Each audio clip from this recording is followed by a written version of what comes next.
Assalamualaikum warahmatullahi wabarakatuh.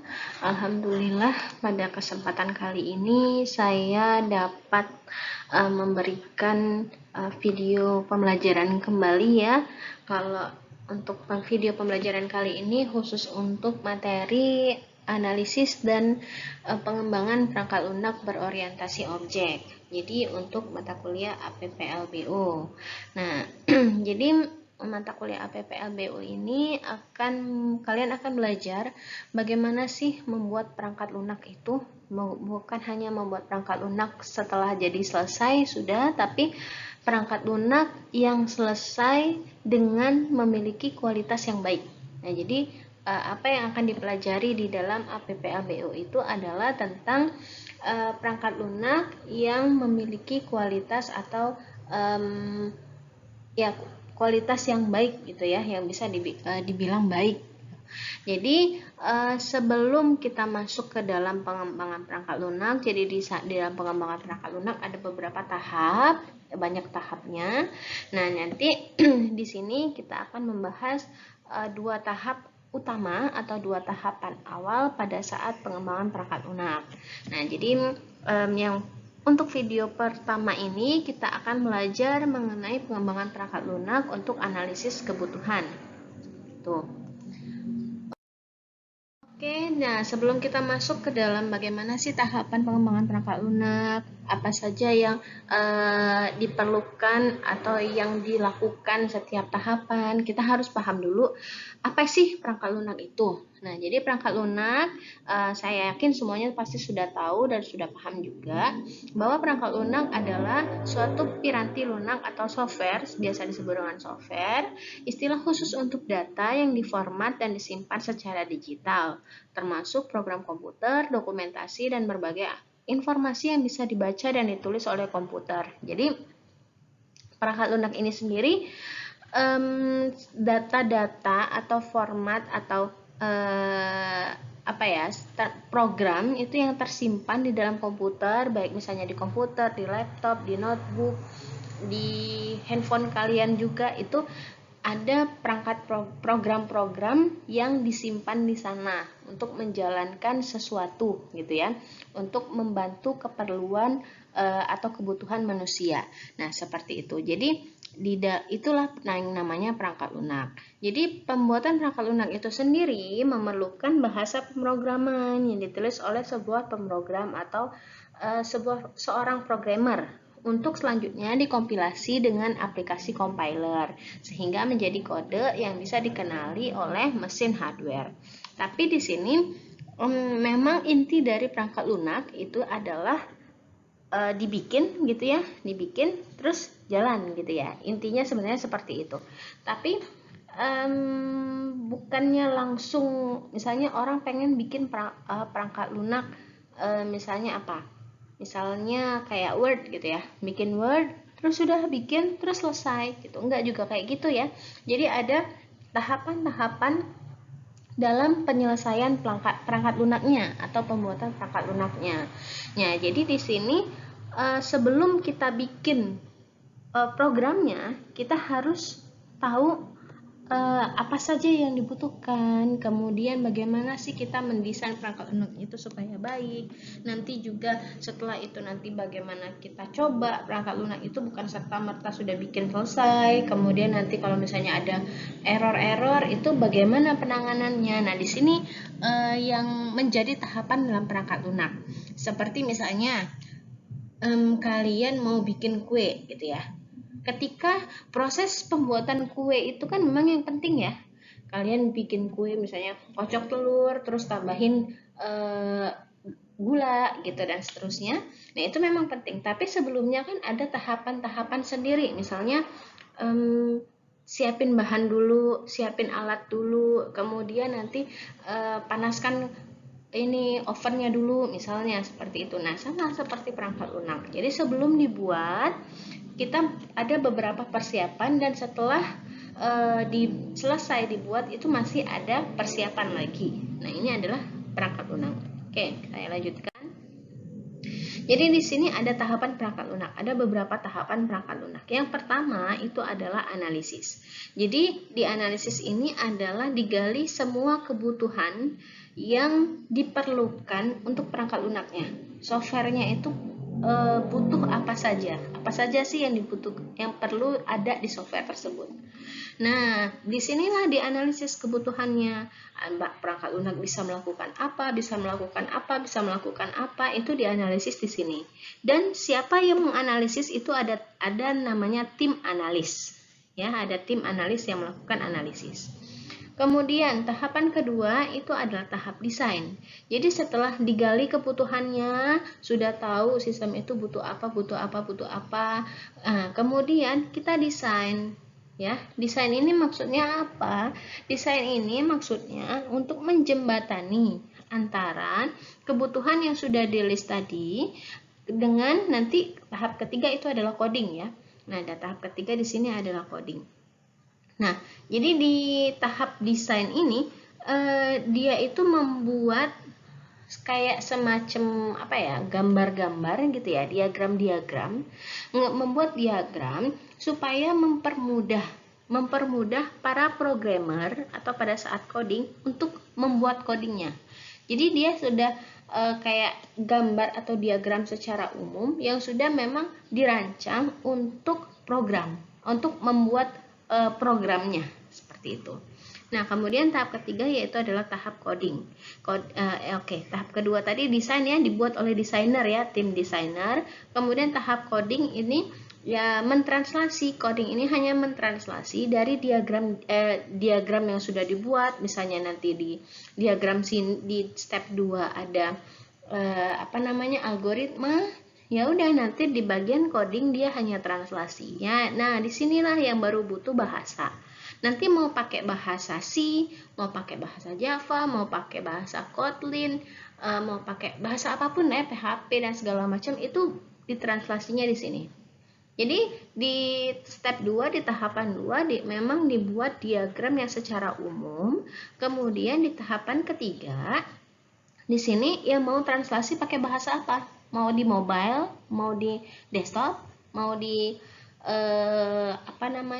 web gitu ya, terserah. Mau di flopnya di mana, dan juga menggunakan bahasa apa, bebas. Dan dilakukan oleh si programmer. Nah, setelah di coding itu bukan selesai sampai coding pakai ya, enggak, tapi ada tahapan testing. Diuji coba. Jadi tahapan testing ini bukan hanya satu kali testing dicoba oleh satu orang selesai gitu, tapi kalau untuk menghasilkan perangkat lunak yang baik itu ada beberapa kali tahapan. Kalau misalnya nanti ada alpha testing, beta testing, ada stress testing, macam-macam banyak jenis testing. Kalau misalnya nih saya contohkan, kalian kalau di HP di Play Store suka lihat aplikasi atau program yang baru, software yang baru, ujungnya ada beta ya, versi beta. Nah, itu adalah berarti masih versi testing atau versi yang masih diuji cobakan. Nah, nanti setelah misalnya dari hasil uji coba ada masalah, ada error, ada bug dan segala macam, itu baru dilakukan maintenance atau perbaikan. Jadi misalnya bugnya di mana, errornya di mana, salahnya di mana, diperbaiki. Nah, diperbaiki, baru nanti setelah perbaikan baru menghasilkan sebuah software yang final atau yang selesai. Tapi walaupun software selesai, masih sebenarnya kalau ada bug masih tetap harus di maintenance. Jadi ini adalah tahapan pembuatan perangkat lunak secara umum, gitu ya. Oke, nah di sini sebelum masuk, tadi kan sudah saya jelaskan mengenai tahapan pengembangan perangkat lunak. Jadi di sini paradigma ya, ada beberapa paradigma pemrograman. Jadi tapi secara keseluruhan untuk pengembangan perangkat lunaknya, tahapan pengembangan perangkat lunak seperti yang tadi. Tapi untuk paradigma pemrograman, nah sekarang paradigma pemrograman ini ada 4 paradigma. Yang pertama ada fungsional, berorientasi objek, prosedural, sama deklaratif. Nah, yang kita akan bahas di sini hanyalah untuk yang pemrograman berorientasi objek. Bedanya apa sih antara pemrograman berorientasi objek, fungsional, prosedural, sama deklaratif? Itu bedanya di program yang akan dibuatnya ya. Yang pertama, program yang akan dibuatnya, kalau yang ini berorientasi objek, berarti semua programnya itu terbentuk dari kelas-kelas dan dibuat sebuah objek. Ya, tapi kalau fungsional atau prosedural atau deklaratif dia hanya berupa fungsi dan prosedur saja. Dan bedanya lagi kalau itu di tahap programnya ya, untuk berarti di tahap kodenya. Nah, tapi bedanya lagi ada di tahap analisis.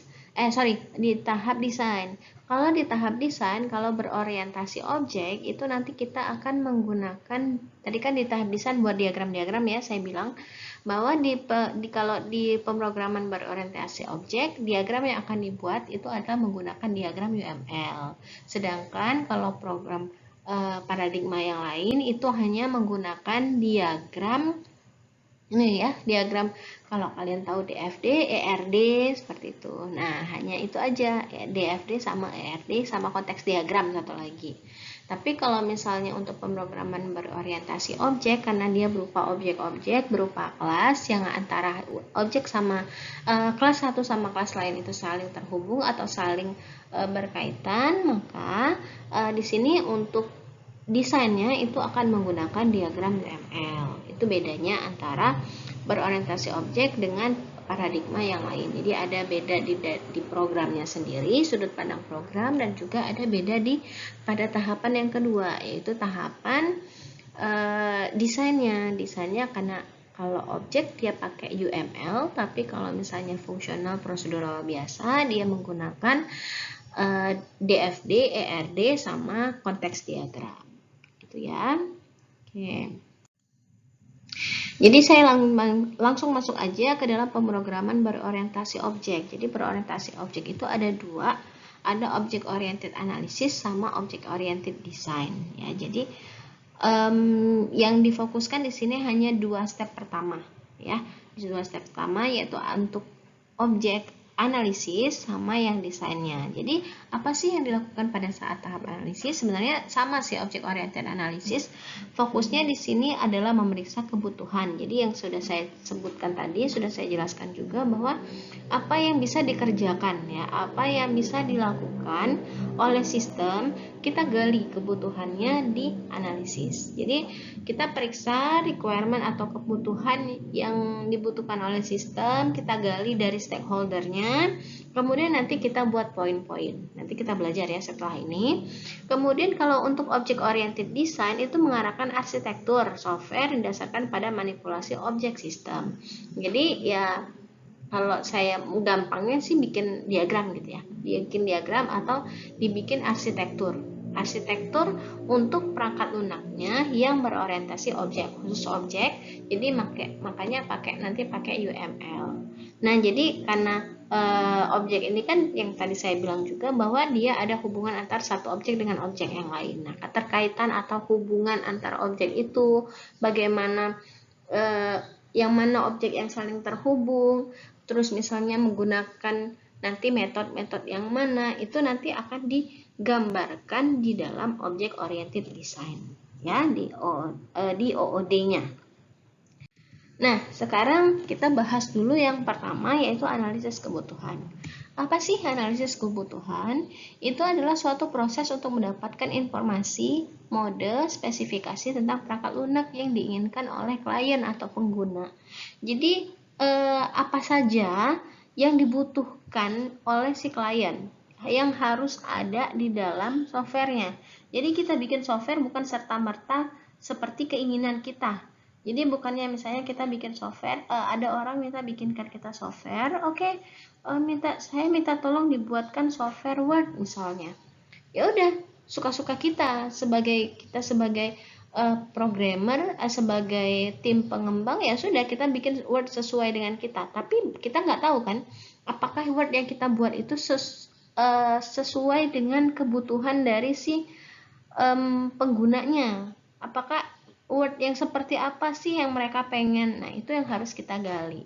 Jangan sampai misalnya nih, orang pesan sama kita itu pesannya pena, kita buatkan pensil, kayak gitu. Walaupun ya memang sama-sama nulis, tapi beda ya, beda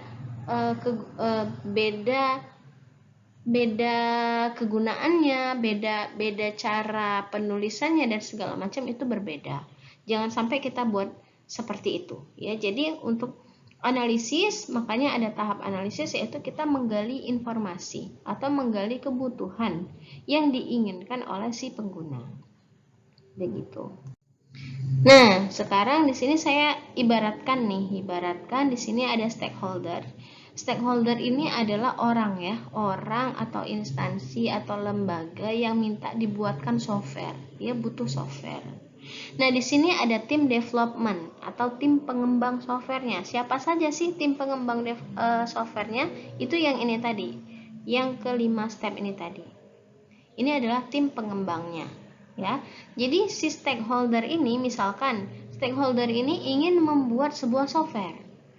Saya mau membuat sebuah software misalnya yang kayak Word tadi ya. Saya mau membuat sebuah software kayak Word. Pokoknya kayak Word untuk menulis gitu ya, untuk ngetik gitu. Nah, jadi si stakeholder ini mau bikin software, dia akan menemui tim developer. Siapa yang akan dia temui? Yang akan dia temui adalah si analis. Jadi si analis ini yang akan bertemu langsung dengan si stakeholder. Jadi stakeholder ini tidak akan bertemu desainer, tidak akan bertemu programmer, apalagi tester, ya. Tapi dia akan hanya menemui si analis. Nanti dari sim analis akan ke desainer, desainer akan ke programmer, programmer akan ke tester, dan seterusnya. Seperti itu. Jadi yang dia temui pertama kali itu adalah tim analis. Nah, jadi apa yang dikerjakan ketika mereka berdua bertemu? Gitu. Nah, ketika si stakeholder ini menemui analis atau tim pengembang, yang pertama itu adalah analis, dia akan menceritakan domain masalah atau kebutuhannya. Misalkan nih, si stakeholder ini misalnya dia tadi minta dibuatkan software word processing ya, word processor atau seperti Word. Nah, dia akan cerita, di tempat kami itu misalnya nggak biasa pakai Word yang kayak yang punyanya si Microsoft. Mereka pengen itu terlalu berat misalnya. Jadi saya pengennya Word-nya itu bisa ngetiknya enteng, terus hurufnya besar-besar misalnya, karena di tempat kami orang-orang yang bekerja di sana adalah yang sudah parubaya misalnya. Terus misalnya ada fitur magnify atau memperbesar tulisan. Terus juga warnanya sih nggak perlu yang aneh-aneh, yang pokoknya warna hitam putih yang biasa-biasa aja gitu. Nah, itu kan adalah masalah-masalahnya, karena misalnya orangnya nggak terlalu suka yang warnanya yang banyak warna, tapi yang biasa aja, tapi tulisannya intinya mau yang besar misalnya. Terus nggak perlu tambahin gambar, nggak usah, nggak bisa nambahin gambar, cuman misalnya hanya butuh tabel, tapi tabel itu bisa masukin rumus misalnya, kayak gitu ya mereka jelaskan. Jadi apa yang kebutuhan yang diinginkan oleh si stakeholder sesuai dengan lingkup masalah yang ada di tempat dia gitu. Kemudian si tim analis, apa yang dilakukan si tim analis? Si tim analis akan mencatat apa yang dibutuhkan tadi, dia catat, kemudian dia rumuskan masalah dan kebutuhan menjadi poin-poin untuk dianalisis. Jadi dia akan mencatat dulu semua poin yang dia dapat atau informasi yang dia dapat, dia gali tadi, dia akan mencatat dan dituliskan. Kemudian nanti akan dianalisis untuk menjadi poin-poin, menjadi kebutuhan fungsional atau non-fungsional. Nah, itu dia akan membagi. Itu adalah yang dilakukan ketika si stakeholder sama si analisis bertemu, ya. Oke. Nah, di sini kita langsung aja masuk ke dalam studi kasus. Misalnya tadi si stakeholder, kalau tadi saya contohkan dengan word processor ya. Nah, di sini ada contohnya adalah sistem informasi akademik. Nah, di sini dia misal anggap aja nih sistem informasi akademik Unsri. Dia mau membuat sistem informasi akademik Unsri. Jadi stakeholdernya sebagai lembaga, ya. Adalah sistem informasi mengenai layanan akademik mahasiswa, bertanggung jawab untuk menyimpan data lengkap, menyimpan informasi mengenai riwayat perkuliahan, bertindak sebagai admin, memberikan informasi mengenai status mahasiswa, kurikulum dan mata kuliah. Jadi di sini dia si lembaga ini minta dibuatkan sistem informasi akademik yang seperti ini, yang menyimpan data mahasiswa, datanya lengkap, terus misalnya ada adminnya yang bisa ngasih informasi dan lain sebagainya. Nah, dari sini misalkan dia sudah merumuskan beberapa aturan-aturan bisnis, atau biasanya ya disebut dengan aturan bisnis. Kalau misalnya sistem informasi akademik ya, kalau sistem informasi akademik itu aturan bisnis ini didapat dari mana? Nah, bisa dapat dari buku pedoman akademik. Karena setiap universitas itu pasti punya buku pedoman akademik. Jadi, ya kita gali aja dari buku pedoman akademiknya, karena semuanya pasti diatur di sana, ya sudah diatur di buku pedoman akademiknya. Jadi tinggal cari yang mana yang memang perlu untuk di develop atau dibuat. Nah, misalkan di sini kalau saya rangkum ya, ada 3 aktor yang akan terlibat. Yang pertama adalah mahasiswa baru, yang kedua itu adalah status mahasiswa yang lama atau yang sudah kuliah gitu ya. Ada yang calon mahasiswa, ada yang mahasiswa yang sudah kuliah, sama admin. Nah, jadi di aturan bisnis ini ada 3 aktor yang akan terlibat. Ya, yang pertama calon mahasiswa, mahasiswanya sendiri, sama adminnya. Jadi banyak sekali aturan bisnis, misalnya mereka minta buat seperti ini. Tapi kalau misalkan yang tidak punya yang buku pedoman akademik seperti sistem informasi akademik ya, jadi dia punya buku panduan, buku pedoman. Bisa juga dibuat oleh aturan bisnis ini dibuat oleh si stakeholder itu sendiri. Misalnya saya pengennya bisa login, dia mungkin nyebutnya bukan bisa login, tapi saya minta misalnya kasir, misalnya anggap aja nih ada kasir, terus saya sebagai manajer bisa ngecek, nah kayak gitu. Nah itu kan aturan bisnis yang dia buat, itu sebenarnya adalah aturan bisnis juga ya, yang tidak tertulis ya, tapi bisa kita tahu dapat poin-poinnya. Oke, sekarang bagaimana sih kita menggali kebutuhan berdasarkan aturan bisnis yang banyak ini dan juga berdasarkan deskripsi yang sudah disebutkan. Nah, berdasarkan aturan bisnis ini, kita lihat dari aturan bisnis ini aja. Nah, kita bisa membuat sebuah poin-poin. Kalau saya triknya, misalnya nih, aturan bisnisnya itu muncul aktor-aktor banyak yang bisa terlibat ke sistem ya, yang bisa terlibat banyak orang yang bisa terlibat ke sistem kayak ini. Kalau ini kan yang terlibat bisa mahasiswa baru tadi, kemudian mahasiswa yang lama atau mahasiswa yang sudah pernah kuliah gitu, kemudian admin. Jadi ada 3 aktor minimal. Kalau misalnya aktornya banyak seperti ini yang bisa terlibat ke sistemnya, saya akan membuatnya dalam per aktor. Misalnya ini calon mahasiswa bisa apa? Ya.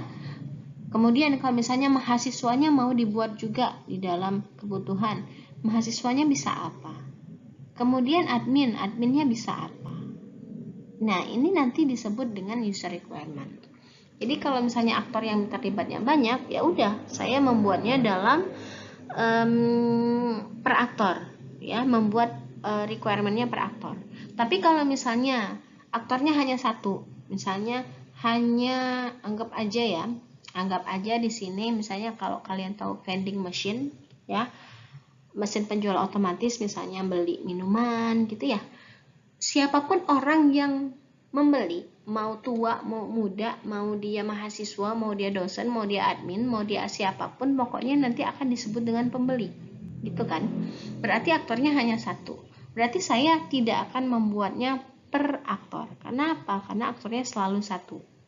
Jadi saya akan langsung membuatnya sistem bisa melakukan apa. Seperti itu. Nah, jadi kalau misalnya seperti itu lebih gampang dibandingkan kalau aktornya banyak. Jadi di sini saya contohkan yang aktornya banyak, misalnya adalah calon mahasiswa sama admin. Nah, dari yang sudah kita poin-poinkan tadi, kita akan batasi yang mana saja yang akan kita kembangkan. Aktor siapa saja yang bisa terhubung ke sistem dan sistemnya bisa mengembangkan apa saja. Misalnya di sini contohnya kita hanya mengembangkan sistem khusus untuk calon mahasiswa. Berarti yang kita batasannya adalah hanya untuk calon mahasiswa. Tidak mahasiswa, tidak juga admin. Gitu. Makanya di sini saya buat hanya calon mahasiswa. Jadi calon mahasiswa bisa apa? Calon mahasiswa misalnya bisa memberikan pendaftaran, ya, sebagai portal pendaftaran ya mahasiswa baru, berfungsi untuk menampilkan form yang digunakan calon mahasiswa mengisi data calon, kemudian menampilkan status kelulusan, berarti calon mahasiswanya bisa melihat status kelulusan. Jadi di sini sudah saya buat poin-poin untuk si calon mahasiswa. Kemudian dari poin ini baru saya detailkan ke dalam fungsional requirement, ya. Jadi baru saya detailkan secara lengkap ke dalam sistem requirement seperti itu. Jadi apa sih sistem requirement itu? Sistem requirement itu adalah apa yang bisa dilakukan oleh si sistem. Ya, sistem itu bisa melakukan apa? Misalnya yang pertama kita mendetailkan dari fasilitas pendaftaran ya. Berarti sistem mampu membaca dan menulis data registrasi atau pendaftaran. Pendaftaran siapa? Calon mahasiswa. Jadi sistemnya bisa membaca. Ya, bisa membaca data-data yang diinputkan oleh mahasiswa. Berarti ingat ya, dalam pembuatan fungsional itu harus jelas dan harus lengkap objeknya. Ini subjeknya kan sistem. Subjeknya sistem. Predikatnya apa? Bisa membaca dan menulis data registrasi ya. Kemudian objeknya apa? Adalah calon mahasiswa. Jadi harus lengkap. Harus ada subjek, predikat, sama objek. Kayak bahasa Indonesia. Kemudian boleh dilengkapi. Misalnya, tapi kan nggak jelas data registrasi apa. Boleh dituliskan nama lengkap, email, jenjang, dan alamat. Kemudian nanti akan disimpan. Ya, memberikan password kepada calon mahasiswa sehingga calon mahasiswa dapat melakukan login. Seperti itu. Jadi harus lengkap. Datanya yang mau disimpan apa, kemudian data itu setelah didapat terus diapakan, disimpan misalnya. Nah, itu harus dituliskan. Nah, kemudian yang kedua juga sama ya.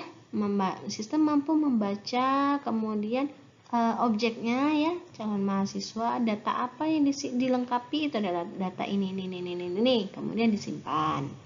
Yang ketiga, melihat status kelulusan, mampu menampilkan status kelulusan siapa? Kelulusan calon mahasiswa. Nah, di dalam fungsional juga itu jangan lupa itu ada yang namanya penomoran. Ada nomornya. Kenapa dikasih nomor? Karena kita akan membuatnya ini nanti bukan hanya lepasan ya, bukan analisis sudah analisis selesai gitu, enggak. Tapi nanti ada runut. Ya, runutan. Misalnya nanti fungsional yang pertama itu akan menjadi desain yang mana dan akan menjadi coding yang mana gitu. Makanya dia harus ada nomornya. Itulah fungsi penomoran. Jadi kita bisa melihat runutan dari fungsional. Jadi tidak ada fungsional atau tidak ada kebutuhan yang tidak dibuat atau yang tidak dikembangkan. Ya, ini juga menjadi sebuah batasan tadi. Jadi kita tidak akan membahas yang namanya mahasiswa, tidak akan membahas yang namanya admin, kita hanya fokus untuk membahas calon mahasiswa. Misalnya seperti itu. Itu yang dibutuhkan oleh si stakeholder misalnya. Oke, nah jadi requirement itu apa sih?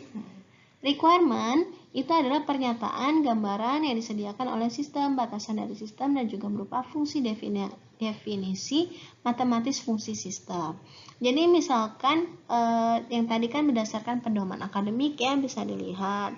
Terus misalnya membutuhkan rumus-rumus matematika, boleh dituliskan di dalam requirement-nya.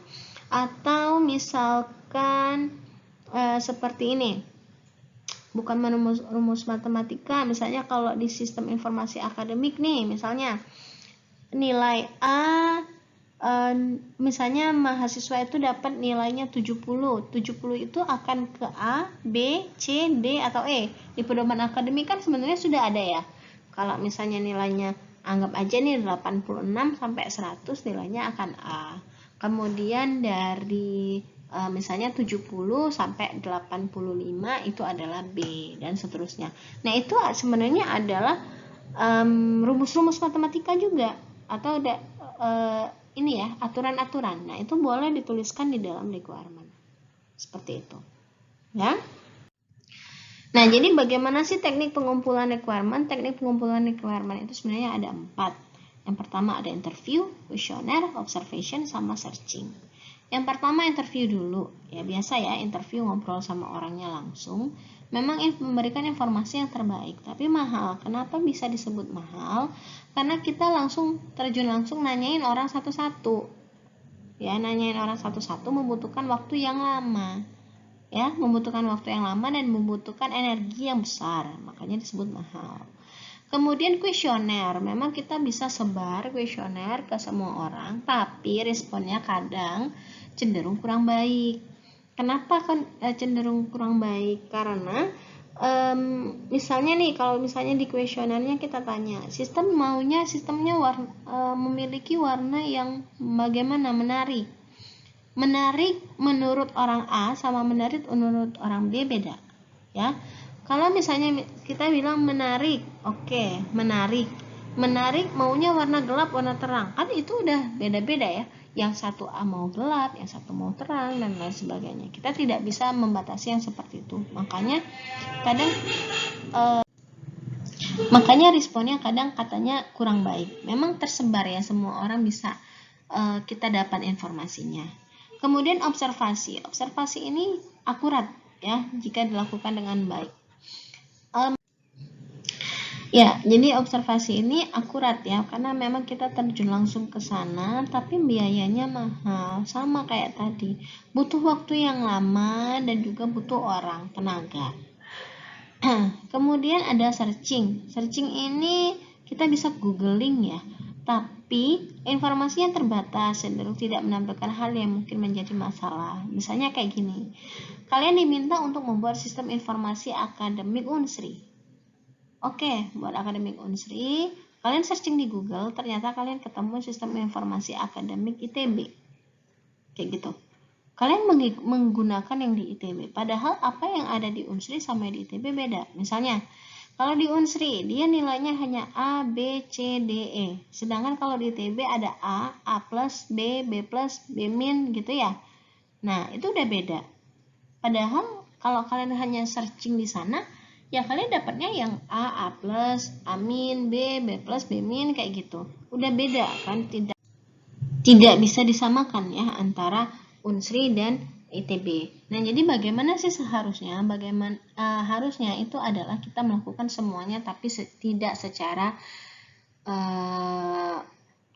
mendalam gitu ya. Pertama, kita lakukan interview dulu. Kita interview ke satu orang, hanya ke manajer. Kita interview, selesai, kemudian baru kita sebar kuesioner. Kuesioner kita sebar, kita bisa melihat kan data dari pegawai-pegawainya bagaimana.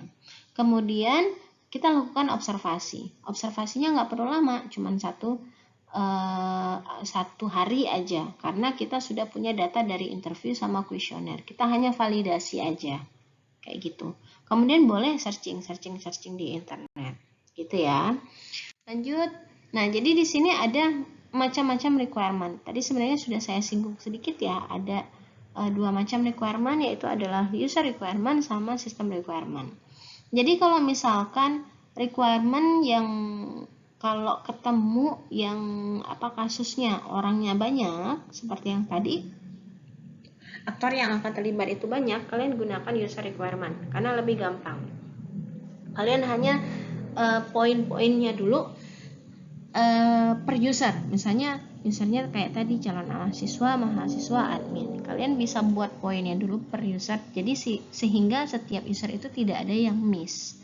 Nanti baru dibuat dalam sistem requirement. Kalau sistem requirement itu tadi sistem mampu, sistem dapat tadi ya. Nah, tapi kalau misalnya aktornya hanya satu, ya udah langsung aja ke sistem requirement. Tidak perlu dibuat dalam user requirement. Jadi yang akan kita gunakan seterusnya itu sebenarnya adalah sistem requirement-nya. Ya, tapi user requirement hanya untuk mempermudah aja. Ya, mempermudah orang yang akan terlibat ke sistem. Nah, jadi tadi juga sudah saya singgung sedikit ya, ada yang namanya functional requirement sama non-functional requirement. Jadi functional requirement ini menggambarkan fungsionalitas. Jadi yang dari tadi sistem dapat melakukan menampilkan status kelulusan, itu adalah functional requirement. Jadi menggambarkan fungsionalitas dari sebuah sistem sangat tergantung dari jenis perangkat lunak, kemudian menjelaskan bagaimana menerima dan mengelola masukan mengatasi situasi tertentu. Itu adalah functional requirement. Sedangkan ada non-functional requirement. Dia menentukan atribut atau kualitas secara keseluruhan dari sistem. Jadi yang dilihat oleh non-functional requirement ini adalah misalnya contohnya performa, kualitas, bagaimana sistem itu bisa bekerja gitu. Menempatkan batasan pada produk yang sedang dikembangkan, termasuk di dalamnya batasan waktu, batasan proses pembangunan, standar-standar. Ada beberapa jenis non-functional requirement, ada performance, interface, security, reliability, sama safety. Ya, jadi misalnya kalau saya runut sebentar ya, saya coba. Oke, jadi kalau misalnya kalian melihat yang tadi ya, sistem aturan bisnis yang tadi, di bawahnya itu nomor berapa itu ya, di bawah nomor bawah-bawah ada yang dituliskan bahwa sistem dapat bekerja 24 jam. Itu termasuk dalam performance. Dia bukan masuk ke dalam functional requirement, tapi dia akan masuk ke dalam non-functional requirement. Jadi sistem itu harus bisa atau harus mampu bekerja dalam 24 jam. Tidak boleh mati. Atau misalnya errornya hanya boleh sedikit gitu. Nah, itu termasuk ke dalam performance. Interface-nya menarik. Nah, itu masuk dalam non-functional requirement. Begitu ya, beda antara functional requirement sama non-functional. Kalau functional itu yang bisa dilakukan antara aktor sama sistem, ya, bisa dikerjakan atau bisa ada feedback dari aktor dan sistem. Tapi kalau non-functional requirement itu adalah pendukung di belakangnya.